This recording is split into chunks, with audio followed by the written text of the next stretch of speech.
Hello everyone, स्वागत है आप सबका आपके अपने यूट्यूब चैनल आरके मुनीम केमिस्ट्री क्लासेस पर। हमने जो है आरपीएससी के प्रीवियस ईयर के जो क्वेश्चंस थे स्कूल लेक्चर के वो सॉल्व करना स्टार्ट कर दिया था। एक वीडियो हमने कवर कर लिया था, आज हम उसको आगे कंटिन्यू करते हैं। चलिए देखिए, फर्स्ट क्वेश्चन है आज का, Joule Thomson coefficient for ideal gas is.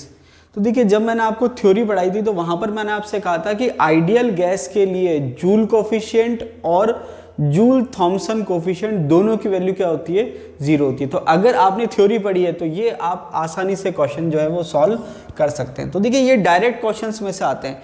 Direct question का मतलब क्या है कि अगर आपने थ्योरी पढ़ी है तो आपको क्वेश्चन सॉल्व करने में 5 सेकंड से ज़्यादा का समय नहीं लगेगा। मतलब आपने क्या पढ़ रखा है कि आइडियल गैस के लिए म्यू जे टी और म्यू जे की वैल्यू 0 होती है, थ्योरी पढ़ रखी है। तो अब ये क्वेश्चन आएगा तो आपको वहाँ पर कुछ भी सोचने की ज़रूरत नहीं पड़ेगी, अगर थ्योरी पढ़ी हुई है तो। अगर थ्योरी पढ़ी हुई नहीं है तो आप कुछ भी कर लीजिए, इस क्वेश्चन को आप सॉल्व नहीं कर सकते। ठीक है, नेक्स्ट क्वेश्चन दे रखा है, the well stoppered thermoflask containing some ice cube is an example of. तो देखिए, जो वेल स्टॉपर्ड थर्मोफ्लास्क है, तो थर्मोफ्लास्क में से क्या हो रहा है, ना तो मैटर बाहर जा रहा है या अंदर आ रहा है, और ना ही जो हीट है वो ना तो बाहर जा रही है और ना अंदर आ रही है। तो ऐसा सिस्टम जिसमें मैटर ना तो आ जा सकता है और ना हीट आ जा सकती है, मतलब मैटर एक्सचेंज नहीं हो सकता और हीट भी एक्सचेंज नहीं हो सकती, ये जो एग्जाम्पल है ये एग्जाम्पल होता है आइसोलेटेड सिस्टम का। तो इसका आंसर क्या हो जाएगा, आइसोलेटेड सिस्टम। क्लोज सिस्टम में हीट एक्सचेंज हो जाती है, ओपन सिस्टम में हीट और एनर्जी दोनों एक्सचेंज होती है, लेकिन जो आइसोलेटेड सिस्टम होता है उसमें हीट और मैटर दोनों एक्सचेंज नहीं होते, या एनर्जी और मैटर दोनों एक्सचेंज नहीं होते। तो जो वेल स्टॉपर्ड थर्मोफ्लास्क है वो आइसोलेटेड सिस्टम का एग्जाम्पल है। ठीक है, नेक्स्ट क्वेश्चन है, according to second law of thermodynamics. अब ये कह रहा है सेकंड लॉ ऑफ थर्मोडायनेमिक्स के अनुसार स्टेटमेंट दे रखे हैं, तो स्टेटमेंट पढ़ लेते हैं। टोटल एनर्जी इज कंजर्व्ड, ये आपके फर्स्ट लॉ ऑफ थर्मोडायनेमिक्स का स्टेटमेंट है, तो ये तो गलत हो गया। हीट इज कंजर्व्ड, तो टोटल एनर्जी कहो या हीट कहो ये लगभग मिलता जुलता है, ये भी गलत हो गया। इसके बाद है entropy changes none of the above. तो देखिए, सेकंड लॉ ऑफ थर्मोडायनेमिक्स जो है वो कहता है कि यूनिवर्स की जो एंट्रोपी है वो निरंतर बढ़ रही है, मतलब ब्रह्मांड की जो एंट्रोपी है वो क्या हो रही है, निरंतर बढ़ रही है। तो यहाँ पर एंट्रोपी बढ़ रही है, तो उसने लैंग्वेज जो है वो ऐसे ना नहीं लिखी कि यूनिवर्स की एंट्रोपी बढ़ रही है, उसने सिंपल करके लिख दिया कि एंट्रोपी क्या हो रही है, चेंज हो रही है। तो यहाँ पर आपके ये आंसर हो जाएगा। तो कहने का मतलब क्या है कि क्वेश्चन वो ही रहते हैं। अब क्या होता है कि भाई एज इट इज रिपीट तो कर नहीं सकते, तो वो थोड़ी बहुत लैंग्वेज चेंज कर देते हैं। अब जैसे एंट्रोपी चेंजेस का मतलब एंट्रोपी परिवर्तित हो रही है, और एक्चुअल स्टेटमेंट क्या है कि ब्रह्मांड की जो एंट्रोपी है वो बढ़ रही है। तो चेंज हो रही है मतलब वो चेंज होगी तो वो बढ़ भी सकती है, कम भी हो सकती है, लेकिन यहाँ पर इस क्वेश्चन के अकॉर्डिंग आंसर क्या हो जाएगा, एंट्रोपी चेंजेस। तो ये दोनों गलत हो गए, और थर्ड जो ऑप्शन है एंट्रोपी चेंजेस ये सही हो जाएगा। ठीक है, यहाँ पर आपको अकॉर्डिंग टू क्वेश्चन चलना है। देखिए, दो चीज होती है, एक तो होता है कि क्वेश्चन ऐसे हो जो आप बिना ऑप्शन के कर दें। जैसे मान लीजिए ये क्वेश्चन था कि आइडियल गैस के लिए जूल थॉमसन कोफिशिएंट की वैल्यू क्या होती है। अब इस क्वेश्चन में आपको ऑप्शन देने की जरूरत नहीं है, आप खुद ही बता सकते हैं। लेकिन ये जो क्वेश्चन है according to second law of thermodynamics, तो यहाँ पर आपको अकॉर्डिंग टू ऑप्शन चलना पड़ेगा। तो ये आपको ध्यान रखना है कि फ्लेक्सिबिलिटी रखनी है, आप रिजिड नहीं हो सकते कि भाई हमने तो ये लाइन पढ़ रखी है कि यूनिवर्स की एंट्रोपी बढ़ रही है। आपको फ्लेक्सिबिलिटी रखनी है, अकॉर्डिंग टू ऑप्शन आपको चलना है। ठीक है, नेक्स्ट क्वेश्चन है, in general the entropy change of a spontaneous process is. अब यहां पर इंपॉर्टेंट बात क्या है, इसने इन जनरल लिख दिया। क्या लिख दिया, इन जनरल। इन जनरल का मतलब होता है सामान्यतया, 100% की नहीं कह रहा, वो सामान्यतया मतलब मैक्सिमम केस में। ठीक है, the entropy change of a spontaneous process is. अब यहां पर आपको एक बात बता दूं, आपको दिमाग में क्लियर रखना है कि एक जो हमने क्राइटेरिया ऑफ स्पॉन्टेनिटी पढ़ा है, एक तो हमने पढ़ा एंट्रोपी का, लेकिन वो जो क्राइटेरिया है वो एंट्रोपी चेंज ऑफ यूनिवर्स है, कि अगर यूनिवर्स की एंट्रोपी बढ़ रही है तो स्पॉन्टेनियस है, और घट रही है तो नॉन स्पॉन्टेनियस है, और इक्वल जीरो है तो इक्विलिब्रियम है। लेकिन वहां पर ये जो क्राइटेरिया है ये इतना सुटेबल इसलिए नहीं है क्योंकि आपको सिस्टम को तो स्टडी करना ही करना है, पूरे यूनिवर्स को भी देखना है। क्यों, क्योंकि वहां पर आपकी जो डेल एस यूनिवर्स होती है वो del S system plus del S surrounding होती है। तो वहां पर वो क्राइटेरिया को इतना प्रीफर नहीं करा जाता जितना गिब्स फ्री एनर्जी को किया जाता है। तो ध्यान रखना कि वहां पर वो जो क्राइटेरिया है वो पूरे यूनिवर्स के लिए है, लेकिन यहाँ पर हम सिंपल बात करें, in general the entropy change of spontaneous processes, तो यहाँ पर मेनली हम सिस्टम की बात करें। अब अगर मैं बात करूँ यहाँ लिख देता हूँ del G equals to del H minus T del S. अब यहाँ पर आपको पता है स्पॉन्टेनियस की कंडीशन क्या है, डेल जी नेगेटिव होना चाहिए। स्पॉन्टेनियस की कंडीशन क्या है, डेल जी नेगेटिव होना चाहिए। अब डेल एस पॉजिटिव भी हो सकता है और नेगेटिव भी हो सकता है, लेकिन अब ये कह रहा है in general the entropy change of spontaneous processes. अब आप चाहते हो कि भाई प्रोसेस स्पॉन्टेनियस हो तो एंट्रोपी चेंज कौन सा फेवर करेगा स्पॉन्टेनियस प्रोसेस को। अब आप देखिए कि एंट्रोपी चेंज जो है वो आपको बताना है कि क्या होगा जिस हिसाब से जो गिब्स फ्री एनर्जी वो नेगेटिव आए। तो नेगेटिव आने के लिए क्या है कि जो डेल एच है वो नेगेटिव होता है। जैसे आपने पढ़ा था ऑलवेज स्पॉन्टेनियस की कंडीशन, तो वहां पर डेल एच नेगेटिव होना चाहिए और डेल एस जो है वो पॉजिटिव होना चाहिए। तो अगर डेल एस पॉजिटिव है तो वहां पर एंट्रोपी जो है वो स्पॉन्टेनियस के लिए कंट्रीब्यूट करेगा, और अगर डेल एस नेगेटिव हो जाता तो नॉन स्पॉन्टेनियस के लिए कंट्रीब्यूट करता। तो यहाँ पर according to situation, according to question, according to option देखा जाए तो अगर डेल एस की वैल्यू पॉजिटिव है तो चांसेस ज्यादा है कि डेल जी की वैल्यू नेगेटिव है, लेकिन अगर डेल एस की वैल्यू नेगेटिव होती तो नेगेटिव नेगेटिव पॉजिटिव हो जाते। तो अकॉर्डिंग टू ऑप्शन हम बात करें तो पॉजिटिव जो है ये आंसर हो जाएगा। पॉजिटिव जो क्या आंसर हो जाएगा, क्योंकि अगर डेल एस की वैल्यू नेगेटिव होगी तो नेगेटिव नेगेटिव प्लस हो जाएगा, तो वो डेल जी की वैल्यू को प्लस करने की कोशिश करेगा। जीरो कोई सेंस नहीं है। तो यहाँ पर देखिए मेन जो क्राइटेरिया है वो है डेल जी नेगेटिव, लेकिन यहाँ पर इसने डेल जी की बात नहीं करी है। उसने कहा है कि नॉर्मल अगर हम बात करें तो स्पॉन्टेनियस कंडीशन के लिए डेल एस की वैल्यू क्या होनी चाहिए, तो आपने क्या कहा पॉजिटिव। अगर इसी क्वेश्चन में मैं एंट्रोपी की जगह एंथैल्पी कर देता तो एंथैल्पी क्या होनी चाहिए, नेगेटिव इन जनरल। ऐसा नहीं है कि अगर ये नेगेटिव होगा तो प्रोसेस स्पॉन्टेनियस नहीं हो सकता, वहां पर टेम्परेचर पे डिपेंड करता है और डेल एच के साइन पे डिपेंड करता है। ठीक है, तो ये कॉमन देखिए कई क्वेश्चन क्या होते हैं कि बनाए जाते हैं, ऑथेंटिक नहीं होते, वो अकॉर्डिंग टू कंडीशन जनरेट किए जाते हैं। तो ये उस टाइप का क्वेश्चन है। तो यहाँ पर ये क्या कह रहा है कि भाई कंडीशन क्या है डेल जी की कि नेगेटिव होना चाहिए स्पॉन्टेनियस के लिए, लेकिन ये कह रहा है कि डेल एस के सेंस में क्या होना चाहिए। तो डेल एस कुछ भी हो, डेल जी नेगेटिव अगर है तो स्पॉन्टेनियस होगा, लेकिन डेल एस सामने से बात करें तो सामान्यतः पॉसिबिलिटी ज्यादा कब है डेल जी नेगेटिव की, कि जब डेल एच तो नेगेटिव हो और डेल एस क्या हो पॉजिटिव। तो आई थिंक समझ में आ गया होगा। नेक्स्ट क्वेश्चन है boiled egg is hard so there is. अब देखिए ये सारे क्वेश्चन 2013 की जो वैकेंसी थी उसमें आए थे। एग्जाम हुआ था 2014 में, जिसमें मैं स्कूल लेक्चर जो मैंने दिया था और जिसमें मुझे ज्वाइनिंग मिली थी 2015 में। अब यहाँ पर ये जो क्वेश्चन है मेरे हिसाब से ये क्वेश्चन सही है और ये डिलीट नहीं होना चाहिए था, लेकिन आरपीएससी ने इसको क्या करा, डिलीट कर दिया। तो देखिए थ्योरी के टाइम भी मैंने आपको बताया था कि एक नॉर्मल कंसेप्ट है। नॉर्मल कंसेप्ट क्या है कि जो एंट्रोपी का ऑर्डर है वो है सॉलिड, फिर उससे ज़्यादा लिक्विड, फिर उससे ज़्यादा गैस। अब होता क्या है कि जब सिंपल एग होता है तो हम एक बार उसको लिक्विड मान सकते हैं, हालांकि थोड़ा सा विस्कस होता है, लिक्विड मान लेते हैं। अब जब हमने उसको बॉईल किया तो वो क्या हो जाता है, हार्ड हो जाता है, मतलब सॉलिड हो जाता है। तो जो जनरल कंसेप्ट है वो ये है कि जो एग है वो लिक्विड से सॉलिड हो गया। क्या हो गया, लिक्विड से सॉलिड, मतलब एंट्रोपी क्या हो गई, कम हो जानी चाहिए। लेकिन यहाँ पर वो वाला कंसेप्ट नहीं लगता। कंसेप्ट क्या लगता है कि जब एग ओरिजिनल फॉर्म में था तो उसकी जो प्रोटीन की स्ट्रक्चर थी, जो एक्चुअल स्ट्रक्चर होनी चाहिए वही स्ट्रक्चर थी, लेकिन जब आपने उसको बॉईल किया तो डीनेचुरेशन ऑफ प्रोटीन हो गया। डीनेचुरेशन ऑफ प्रोटीन से क्या है, जो उसकी स्ट्रक्चर्स थी वो डिस्टर्ब हो गई। देखिए प्रोटीन की अलग अलग स्ट्रक्चर होती है, प्राइमरी स्ट्रक्चर, सेकेंडरी स्ट्रक्चर, वो ज़्यादा डिटेल में हम बायोमोलिक्यूल्स में पढ़ेंगे। तो यहाँ पर क्या हुआ, जब आपने एग को बॉईल किया तो जो उसकी स्ट्रक्चर थी वो डिस्टर्ब हो गई, उसको हम कहते हैं डीनेचुरेशन ऑफ प्रोटीन। तो डीनेचुरेशन ऑफ प्रोटीन की वजह से वो हार्ड हो गया। अब यहाँ पर अगर हम सिंपल सॉलिड लिक्विड गैस का कंसेप्ट लगाएं तो हम क्या देखेंगे कि लिक्विड से सॉलिड हो गया, एंट्रोपी कम होनी चाहिए, लेकिन यहाँ पर आंसर एक्चुअल में किसकी वजह से आएगा, डीनेचुरेशन ऑफ प्रोटीन। तो पहले जो प्रोटीन थे वो प्रॉपर्ली अरेंज थे और बाद में उसका अरेंजमेंट डिस्टर्ब हो गया, तो जो ऑर्डर है वो कम हो गया और डिसऑर्डर बढ़ गया। तो यहाँ पर अगर हम क्वेश्चन को देखें, boiled egg is hard so there is increase in disorder, decrease in disorder, no change in disorder, del G is negative.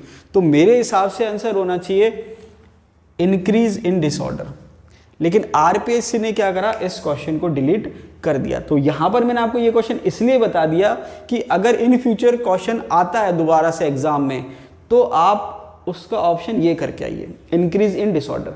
तो अगर उसने डिलीट नहीं करा आरपीएससी ने, अगर मान लीजिए मैं होता आरपीएससी की जगह तो मैं क्वेश्चन डिलीट नहीं करता और मैं आंसर क्या मानता, ये। तो आप अगर एग्जाम में ये वाला क्वेश्चन आए तो आपको आंसर क्या करना है, increase in disorder. Next question दे रखा है, which of the following relation is correct for enthalpy. Enthalpy के लिए कौन सा फॉर्मूला सही है? तो यहाँ पर क्योंकि इस टाइप का क्वेश्चन है तो एक ही फॉर्मूला सही होगा। 4 ऑप्शन दे रखे हैं। पहला है del H equals to del G upon T del S.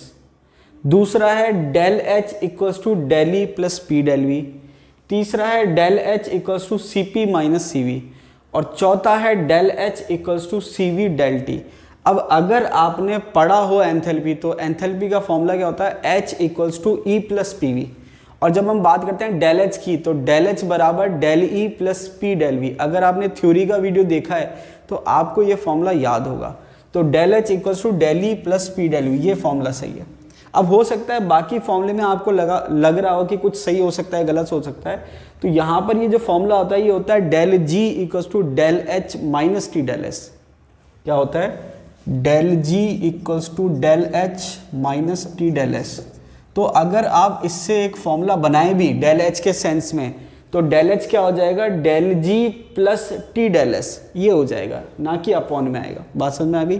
तो यहाँ पर अगर ये दूसरा फॉर्मूला भी बनाता डेल एच से तो डेल एच बराबर डेल जी माइनस टी डेल एस, यहाँ से यहाँ जाता तो डेल एच बराबर डेल जी प्लस टी डेल एस, ये बन सकता था। तो जैसे मान लीजिए, अगर मान लीजिए मैं कोई क्वेश्चन बनाऊं कि निम्न में से कौन सा फॉर्मूला डेल एच का सही नहीं है, तो 3 सही देने पड़ेंगे। तो एक तो सही ये वाला हो जाएगा और दूसरा सही कौन सा हो सकता है? डेल एच बराबर डेल जी प्लस टी डेल एस, ये तो गलत है, अपॉन में नहीं आएगा। इसके बाद डेल एच बराबर C P minus C V. तो देखिए C P minus C V जो है वो आर के बराबर होता है, ये गलत हो जाएगा। इसके अलावा del H equals to C V del T. अब आपको लग रहा होगा कि ये ऐसा हमने फॉर्मूला पढ़ा है, तो वहाँ पर मैं आपको याद दिला दूँ, डेल एच बराबर सी पी डेल टी होता है या N C P del T होता है। ठीक है, तो ये आपको ध्यान रखना है, डेल एच बराबर N C P del T होता है, तो ये सी वी नहीं आएगा। ठीक है, तो यहाँ पर अगर आपको ये फॉर्मूला पढ़ा है तो आपको बाकी फॉर्मूले देखने की जरूरत नहीं है। लेकिन क्योंकि मैंने आपको बताया कि आप प्रैक्टिस में ऐसे रखिए कि बाकी फॉर्मूले, बाकी ऑप्शन भी चेक करिए कि भाई दूसरा ऑप्शन सही तो नहीं हो सकता। हालांकि ये तो आंसर सही है लेकिन फिर भी हमको क्लियर होना चाहिए कि भाई ये गलत क्यों है, ये गलत क्यों है, इसकी जगह क्या हो सकता था, ये हमको क्लियर होना चाहिए। ठीक है, नेक्स्ट क्वेश्चन दे रखा है, if process is spontaneous then. अब ये जो क्वेश्चन है ये मैं आपको बता दूं 2011 में भी आया था, जो मैंने पिछला वीडियो दिया था, 2013 में भी है, उसके बाद भी रिपीट हो रहा है, 2015 में भी आपको मिल जाएगा।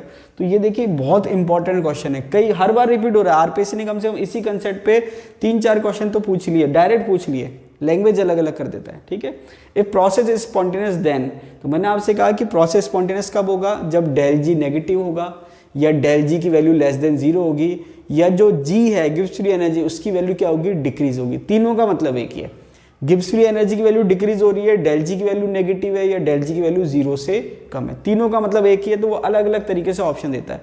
तो यहाँ पर इसने दे रखा है डेल जी की वैल्यू 0 से कम है। अब ये ऐसे दे सकता था डेल जी की वैल्यू नेगेटिव है, या ये ऐसे दे सकता था कि जो आपके गिब्स फ्री एनर्जी है उसकी वैल्यू क्या हो रही है? कम हो रही है। ठीक है, ये आपके आगे भी रिपीट होगा, तो जब नेक्स्ट आपके मैं करवाऊंगा पेपर तो उसमें ये रिपीट नहीं करूंगा। उसमें कंडीशन दे रही है कि जो गिब्स फ्री एनर्जी है ये स्पॉन्टेनियस का क्राइटेरिया कब है? जब प्रेशर और टेम्परेचर कांस्टेंट रहता है, ये ध्यान रखना। अब जैसे मान लीजिए मैं आपको नया क्वेश्चन बनाना चाहूँ तो मैं क्या क्वेश्चन दे सकता हूँ? क्वेश्चन में ये दे सकता हूँ कि गिब्स फ्री एनर्जी जो है वो स्पॉन्टेनिटी का क्राइटेरिया है कब?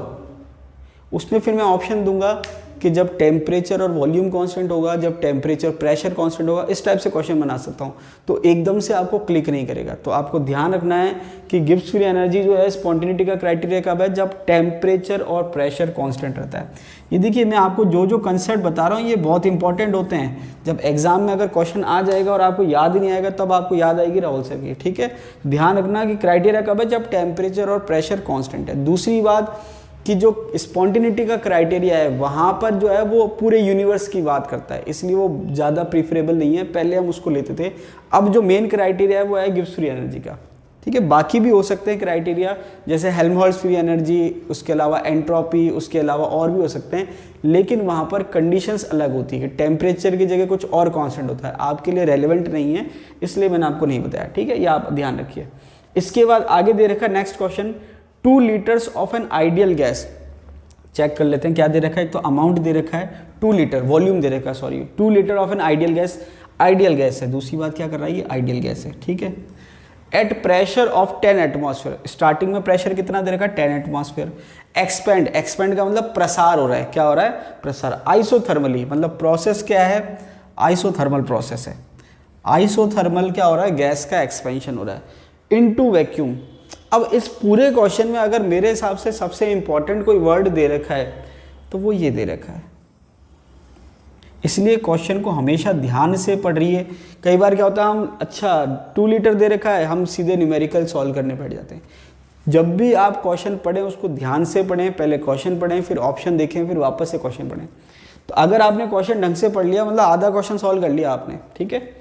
2 liters of an ideal gas at a pressure of 10 atmosphere expand isothermally in vacuum until its total volume is 10 litre. ठीक है, ये कह रहा है कि 2 लीटर था स्टार्टिंग में वॉल्यूम और बाद में कितना हो गया 10 लीटर, प्रेशर कितना था 10 एटमॉस्फेयर। अब मेन बात ये है कि ये जो प्रोसेस हो रहा है ये वैक्यूम में हो रहा है। वैक्यूम को हिंदी में कहते हैं निर्वात। क्या कहते हैं, निर्वात। और वैक्यूम का मतलब क्या होता है, जब प्रेशर जो होता है वो जीरो हो जाए, जब प्रेशर क्या हो जाए, जीरो हो जाए या लगभग जीरो हो जाए। ठीक है, how much work is done in expansion. तो अगर आपको थ्योरी वीडियो आप ध्यान हो तो मैंने वर्क के अलग अलग प्रोसेस में फॉर्मूले कराए थे। उसमें मैंने आपसे कहा था अगर हम वैक्यूम की बात करते हैं या एक और टर्म थी फ्री एक्सपेंशन, तो वहां पर मैंने आपको बताया था W का जो फॉर्मूला होता है PdV, यहाँ लिख देता हूं मैं, W का जो आप फॉर्मूला पढ़ते हो W equals to minus PdV, ये मैंने आपको बताया था। और ये जो P होता है ये एक्सटर्नल प्रेशर होता है। क्या होता है, एक्सटर्नल प्रेशर। इंटीग्रेशन का साइन आप लगा सकते हो। तो यहाँ पर W का जो फॉर्मूला है वो होता है PdV और जो प्रेशर होता है वो एक्सटर्नल प्रेशर होता है। तो एक्सटर्नल प्रेशर वैक्यूम के केस में जीरो होता है और वैक्यूम के केस में एक्सटर्नल प्रेशर जीरो है तो वर्क क्या हो जाएगा, जीरो। ये मैंने आपको थ्योरी में बता दिया था। तो यहाँ पर ध्यान रखना है, अलग अलग वर्क के फॉर्मूले के लिए अलग अलग क्वेश्चन पूछा जा सकता है। तो यहाँ पर वैक्यूम के केस में वर्क जीरो होगा। तो अब आप क्या करेंगे, क्वेश्चन पढ़ेंगे, प्रेशर दे रखा, वॉल्यूम दे रखा, फॉर्मूला याद करेंगे और फॉर्मूला लगाने लग जाएंगे, कुछ नहीं। वैक्यूम के केस में जीरो हो जाएगा। तो कुछ क्वेश्चन आपको दिखने में लगेंगे कि बहुत बड़े क्वेश्चन है, बहुत टिपिकल क्वेश्चन है, लेकिन अगर आपने मेन उसकी नस पकड़ ली क्वेश्चन की तो आपको 2 सेकंड लगेंगे सॉल्व करने में, देखो जीरो हो जाएगा। ठीक है, नेक्स्ट क्वेश्चन है predict the entropy change in following reactions. मैंने आपसे कहा था कि कई वो अलग अलग रिएक्शन देगा, जैसे एक ये रिएक्शन दे दी, दूसरी देगा, अलग अलग रिएक्शन देगा, उसमें वो एंथैल्पी चेंज और एंट्रोपी चेंज पूछेगा। तो ये आपको ध्यान रहना चाहिए। अब यहाँ पर कंसेप्ट कुछ नहीं, कंसेप्ट ये है predict the entropy change in following reaction. तो कंसेप्ट क्या है, हमने पढ़ रखा है कि सॉलिड से ज़्यादा एंट्रोपी होती है लिक्विड की, लिक्विड से ज़्यादा एंट्रोपी होती है गैस की। ठीक है, अब यहाँ रिएक्टेंट की साइड कितने मॉलिक्यूल है गैस के, 1 मॉलिक्यूल, और प्रोडक्ट की साइड अगर हम बात करें तो 2। अब आप ये मत कहना कि सर हाइड्रोजन तो एटम रहेगा, मॉलिक्यूल नहीं है। अगर हम ओवरऑल एंटिटी की बात करें, स्पीसीज की बात करें, तो यहाँ पर 1 गैसेस स्पीसीज है और यहाँ पर 2 गैसेस स्पीसीज है। तो गैस बढ़ रही है, नंबर ऑफ गैस के मॉलिक्यूल्स क्या हैं, बढ़ रहे हैं।